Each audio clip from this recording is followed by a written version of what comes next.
సివిల్లో వచ్చారు. ఒక కొత్త టీం ఫామ్ అయింది. ఆ కొత్త టీం ఫామ్ అయిందని చెప్పి డిస్కషన్ జరిగినాయి.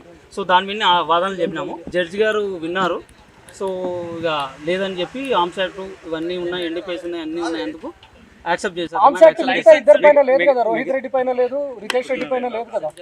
సో వీళ్ళు అంత కామన్ ఇంటెన్షన్ ఉంది అని చెప్పి, అక్కడ కామన్ ఇంటెన్షన్ ఉంది అని చెప్పి, రోహిత్ రెడ్డిది ఫామ్ హౌస్ అని చెప్పి వాళ్ళ బ్రదరు వాళ్ళందరూ ఒక కామన్ ఇంటెన్షన్ తో జరిగింది అని చెప్పి వాదనలు. ఒకరికి లైసెన్స్ ఉంది, ఒకతను చెప్పాడు. పీపీ వాదనలతోనే ఒకరు ఏకీభవించింది. వాళ్ళందరూ రిమాండ్ రిపోర్ట్ లో ఉన్నట్టు తీసుకున్నారని చెప్పి అంటే రోహిత్ రెడ్డి పార్టీ ఆర్గనైజ్ చేశాడు కాబట్టి అదన్నీ ఏం లేదండి, అవన్నీ నేను చెప్పలేదు. పీపీ గారు ఓన్లీ ఫైర్ ఓపెన్ అయింది. సో అన్నెసరిగా జరిగింది. ఫైర్ ఏమైనా అయింటే ఏమైనా జరిగింటే, సో ఇలాంటి పోలీస్ అని జరిగిందని కాల్పులు జరిపారని చెప్పి పీపీ వాళ్ళ వాదనలు. రోహిత్ రెడ్డిని రిమాండ్ విధించడానికి ప్రధాన కారణం ఏం చూపించారు? సో అదే అండి, ఓన్లీ కుకైన్ తీసుకున్నారు, వాళ్ళకి కుకైన్ తీసుకున్నారు, వీళ్ళ అలిగేషన్స్ అని చెప్పి మొత్తం తీసుకున్నారు. వీళ్ళందరిది కామన్ ఇంటెన్షన్ ఉందని చెప్పి వీళ్ళే మెయిన్ పాత్రదారులు అని చెప్పి తీసుకున్నారు. లేదు కానీ అదేం చెప్పలేదండి.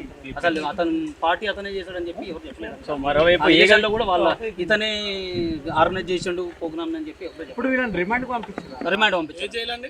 చెంచల్ కూడా అండి 14 రోజులు అంటే. సో ఇందులో మరి డ్రగ్స్ కి సంబంధించి ఏగల్ టీం ఎటువంటి సాక్ష్యాలు ఆధారాలు ఇంకా అవన్నీ ప్రాసిక్యూషన్ క్లియర్ చేయాలంటే క్రాంతి కుమార్ అండి నా పేరు.